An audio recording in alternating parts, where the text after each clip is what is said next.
tarde a todos. Está dando para ouvir bem, né? Na pessoa da deputada Érica Cocai, eu cumprimento os demais e agradeço a oportunidade de participar dessa audiência pública, representando aí a FENAJUF, a Federação Nacional dos Trabalhadores do Judiciário, o Ministério Público, Judiciário Federal e o Ministério Público da União. E a gente vai trazer um enfoque aí de como essas medidas afetam também o judiciário, os servidores do judiciário. Bom, situação dos servidores públicos na atual conjuntura de crise e a pauta prioritária do funcionalismo público. Falar de crise de servidor público, inevitavelmente, eu lembro de uma história bíblica, não vou fazer pregação, mas é só um adendo histórico. Na época do Templo de Jerusalém, os sacerdotes escolhiam, havia um rito, eles escolhiam 2 bodes. Um bode era levado para o altar e queimado, oferecido em sacrifício. E o outro bode era escolhido pelo sacerdote, e o sacerdote botava a mão na cabeça do bode e confessava todos os pecados do povo de Israel na cabeça do bode. Então, por todos aqueles que tiraram dinheiro da Petrobras, por todos aqueles que mandaram dinheiro para a Suíça, por todos aqueles que fizeram a delação premiada e os que não fizeram também, enfim, o bode levava tudo, né? Depois disso, o bode, então, era abandonado no deserto, levando toda a culpa do povo de Israel, para que, posteriormente, ele fosse, então, capturado pelo anjo caído, Azazel, que era o demônio, né? Essa é a situação do servidor público. A gente não sabe se é melhor morrer queimado ou ser abandonado no deserto para ser capturado pelo demônio.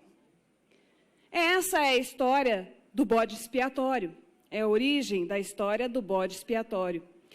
E todos sabem que, figurativamente, o bode expiatório é aquele que leva a culpa de alguma calamidade, de algum crime, de algo que seja negativo, em alguém ou um grupo de pessoas que é escolhido aleatoriamente para levar a culpa de alguma coisa.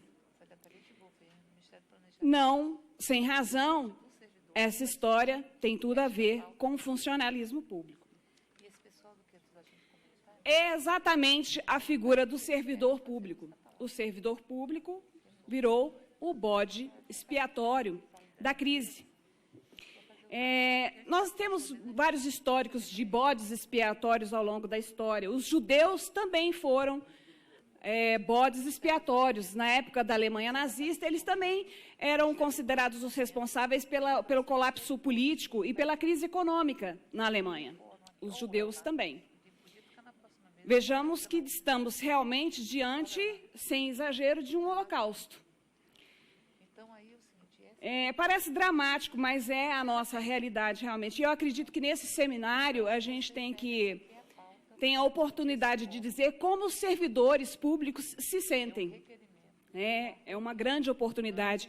Apesar de todos que estão na esfera de poder aí fazendo essas grandes decisões parecerem não terem muita disposição para ouvir o servidor e saber o que o servidor, como ele se sente diante dessa conjuntura toda. Descobriram o grande responsável pelo desequilíbrio fiscal. Quem é o grande responsável? É o servidor público. Para a sociedade, para a classe política, encontraram a grande solução para o desequilíbrio fiscal. É só botar na conta do servidor público. E aí está tudo resolvido. Não é a corrupção, não é o desvio de dinheiro, não são gestores que assumem os seus cargos por indicações políticas e não por concurso público, que põem o dinheiro público pelo ralo. Não é nada disso. Não é o desvio moral da classe política que tem relações promíscuas com empresas. Não. O grande vilão da crise é o servidor público. Há um dito popular que menciona que o importante não é fazer a coisa certa, o importante é ter em quem botar a culpa. Para quem exerce o poder, isso é ótimo. Não precisa ter o compromisso de fazer a coisa certa. E é isso que a gente tem visto. O descompromisso de se buscar caminhos corretos para corrigir os rumos do país. É mais fácil arrebentar a corda do lado mais fraco. Não é mais fácil gerar receita, nem cortar os verdadeiros privilégios e mordomias. Ora, quem tem mais está no comando, e é para eles que se pretende acenar. Olha aqui, olha o que o Brasil está fazendo, olha o que nós estamos fazendo com o serviço público, olha o que nós vamos fazer com a Previdência. Que política de austeridade! Tragam o seu dinheiro volátil. Porque aqui, acima de tudo e de todos, nós honramos os juros. Antes de prosseguir com a minha fala, eu acho importante dizer o seguinte: eu não sou de esquerda. E eu digo isso não por preconceito, mas porque existe uma tendência, por causa do desgaste que a esquerda sofreu, de se desautorizar qualquer discurso que se coloque contra a PEC, contra a reforma da Previdência, como se fossem todos à esquerda esperneante. Eu não sou de esquerda e nem sou de direita. Eu sou servidora pública há mais de 20 anos, sou do judiciário e não tenho alinhamento nenhum. Na verdade, a gente se habitua a ver a tese, a antítese, fazer a síntese e procurar ser justo em qualquer situação. Acaba sendo um hábito da gente. Portanto, eu não faço parte dessa suposta esquerda esperneante quando eu me coloco contra a PEC 241 ou 55 agora, ou contra a reforma da Previdência. Porque tem muito, o governo não sabe, porque tem muito batedor de panela que também está contra. E tem também muita gente que nem sabia porque se estava batendo panela, que também está achando esquisito. Portanto, não se trata de um mero discurso de esquerda. É muito fácil desautorizar o discurso das pessoas dessa forma. Engana-se a classe política. Certamente, quando a população começar a sentir os efeitos dessas medidas, a fatura vai chegar para a classe política. Deputada Érica Cocai, os servidores públicos de Brasília vão se lembrar do seu não. Assim como vão se lembrar do não do deputado Ronen Nemer. Eu, como eleitora do Distrito Federal, sei que somente os dois da bancada do DF foram contra a PEC 241. Esse é um compromisso com o servidor público, com o serviço público, mas, sobretudo, com a população do Distrito Federal. E a fatura vai chegar. Eu tenho certeza disso. E eu espero que os membros do Senado saibam disso. A fatura vai chegar. Eu sou filha de professores da rede pública, eu estudei na rede pública e me formei com o sacrifício dos meus pais. Com muito sacrifício, eu passei num concurso público. Com estudo, que nessa pátria não é valorizado. Porque hoje, a gente tem que ter vergonha de ser servidor público. Vergonha porque estudou para um concurso.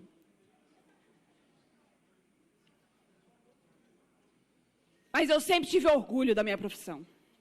Orgulho. E sempre trabalhei muito. E sempre tive ao meu lado quem trabalhou muito. O servidor público relapso, aquele que não tem o dom de servir, que desprestigia aquele que ele serve, é exceção. E eu repudio esse tipo de comportamento no serviço público, de quem não sabe servir. Mas eu repudio porque eu tenho certeza que é a minoria no serviço público. E, infelizmente, a grande maioria leva a fama. Intencionalmente, a gente sabe. O servidor público tem passado por uma campanha injusta, imoral, de desprestígio.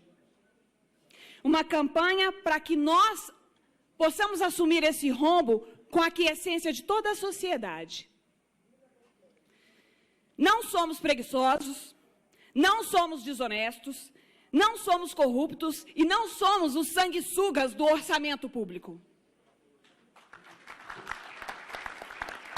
A estabilidade, que agora é questionada, não é privilégio, é garantia.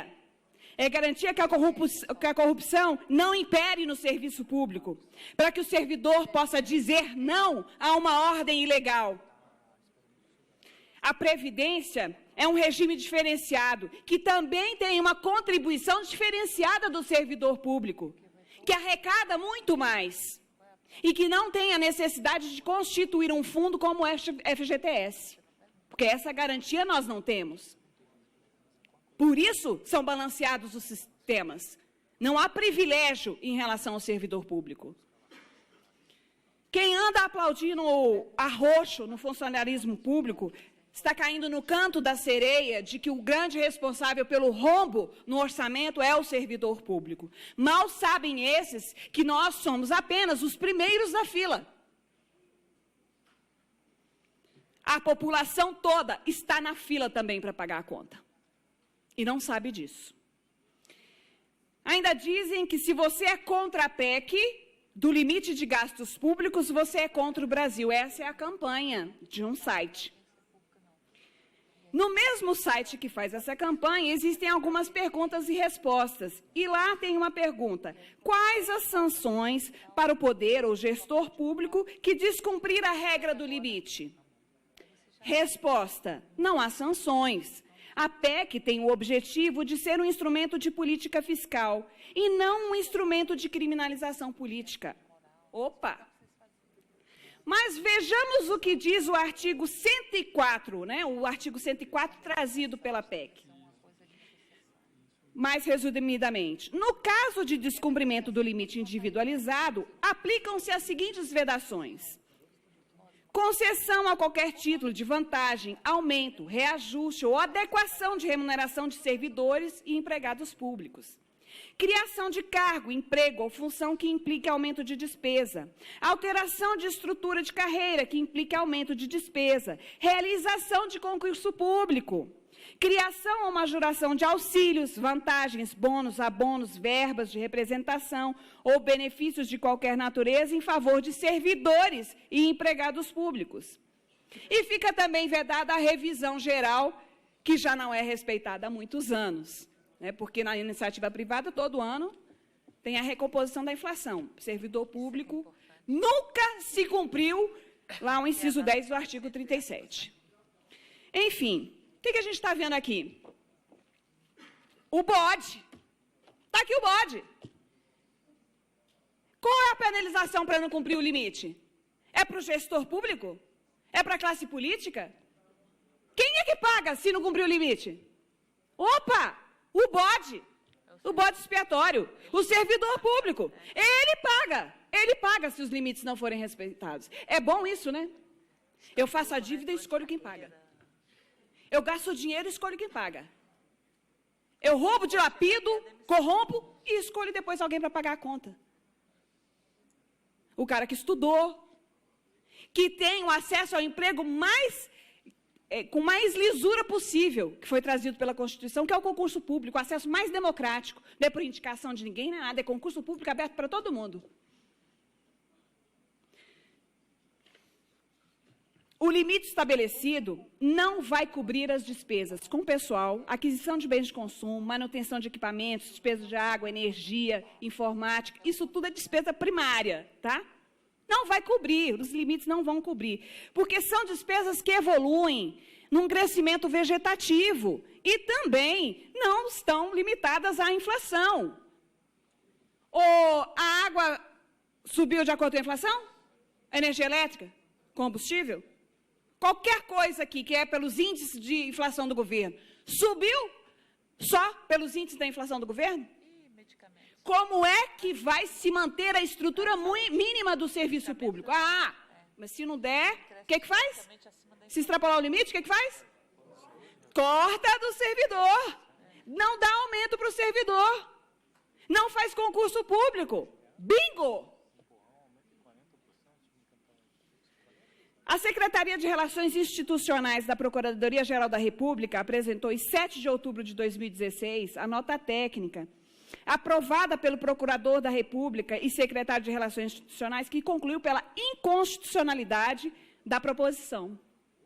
Também o Núcleo de Estudo e Pesquisa da Consultoria do Senado concluiu pela inconstitucionalidade da medida. Especialmente, e aí entra o Judiciário, por violar a autonomia administrativa e financeira assegurada ao Poder Judiciário e a autonomia funcional e administrativa assegurada ao Ministério Público e às defensorias públicas, porque a autonomia é indispensável para que essas instituições exerçam suas funções constitucionais como independência e sempre voltadas para a proteção de direitos fundamentais, cidadania, dignidade da pessoa humana e fundamentos da República. Vou me permitir trazer um trecho do parecer. O novo regime fiscal, que consiste, em síntese, no estabelecimento de limites individuais das despesas primárias para os próximos 20 exercícios financeiros para poderes e órgãos da União, com base na despesa paga no ano de 2016, corrigida anualmente pela inflação, apurada até junho do exercício anterior, é medida draconiana, parecer da Consultoria do Senado, que possui graves consequências. De um lado, estrangula e mitiga a independência e autonomia financeira do Poder Legislativo e do Poder Judiciário e a autonomia financeira do Ministério Público da União e da Defensoria Pública da União, na medida que impõe, na realidade, congelamento de despesas primárias por 20 exercícios financeiros. Dessa forma, qualquer perspectiva de ampliação da atuação desses poderes e órgãos fica inviabilizada pelos próximos 20 anos. Parte-se de uma premissa inconsistente, qual seja, de que o montante das despesas apurado em 2016 é minimamente adequado para projetar a atuação do poder, órgão, pelos próximos 20 anos. Nada mais falso. Assim diz o parecer. A quem interessa enfraquecer o Judiciário? A quem interessa enfraquecer o Ministério Público?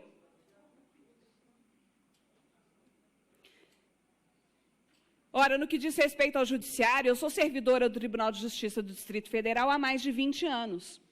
Quando eu entrei no Tribunal de Justiça, nós tínhamos cerca de 3 mil servidores e não mais de 10 fóruns para atender a população.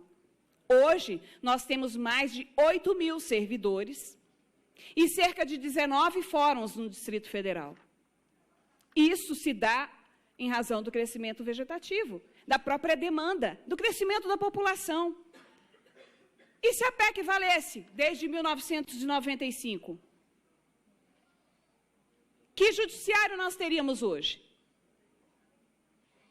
Que já não é suficiente para atender a demanda. Porque quem trabalha no judiciário hoje sabe que o volume de trabalho é desumano. Daí entra questões de assédio moral e etc., para o cumprimento de metas. O parecer ainda diz a respeito da Defensoria Pública, que é negligenciada pelo governo federal há anos, mesmo estando como determinação na Constituição. Assim diz o parecer também do Senado, tocando acerca da inconstitucionalidade da emenda constitucional do projeto aí de 55. Tomemos, por exemplo, a situação da Defensoria Pública da União, órgão indispensável para assegurar o acesso da população carente ao Poder Judiciário. Enfrenta, nos dias de hoje, graves dificuldades para minimamente manter suas ações. Não dispõe de recursos humanos e materiais aptos a acompanhar o processo de crescimento e interiorização da Justiça Federal da primeira instância, o que leva à indesejada situação de existirem diversas comarcas no interior do país que não possuem um defensor público da União, pronto para promover a necessária assistência jurídica ao cidadão pobre em face das ilegalidades perpetradas pelas autoridades e órgãos da União. Assim, partindo de uma base insuficiente, verificar-se-á, no caso da Defensoria Pública da União, o protraimento nos próximos 20 anos da penúria na qual se encontra. Essas circunstâncias certamente gerarão insatisfação e levarão os poucos defensores públicos da União, que hoje existem, a buscar novos cargos que lhes ofereçam condições mais dignas de trabalho e remuneração. A grande prejudicada em todo esse processo será a população mais carente do país, que se verá impossibilitada de buscar a reparação de seus direitos que foram lesados ou ameaçados. A quem interessa a redução da Defensoria Pública da União? Contra quem ela faz a defesa? As sanções, portanto, elas são certas, uma vez que o limite certamente vai ser ultrapassado. Não há como não ultrapassar os limites. Portanto, as sanções que são aplicadas aos servidores públicos, elas são certas. É só uma questão de tempo. Eu só gostaria de registrar, por fim, que é pelas mãos do servidor que o Estado entrega seus serviços. Essas mãos trataram milhares de processos. Essas mãos folhearam as angústias de vários cidadãos. Essas mãos entregaram justiça. A PEC 55 vai enfraquecer essas mãos e tantas outras. Para entregar educação, para entregar saúde, para entregar justiça. Para uma sociedade que é tão carente de quem realmente queira lhes servir. Os servidores do Judiciário Federal passaram 10 anos sem reajuste. 10 anos de negociações, postergações. Foram 10 anos com o mesmo vencimento, uma dolorosa contribuição para as contas do país. E agora nós estamos sendo convidados a ficar mais 20 anos contribuindo para as contas do país. Com o anúncio do aumento do INSS, da contribuição do INSS, com o anúncio da ausência de reajuste, com o anúncio do desrespeito e o desprestígio continuado, com o anúncio da destruição da Previdência e com o anúncio de que nesse país só se honram os juros. Por isso a pauta prioritária do servidor público é o respeito. Obrigada.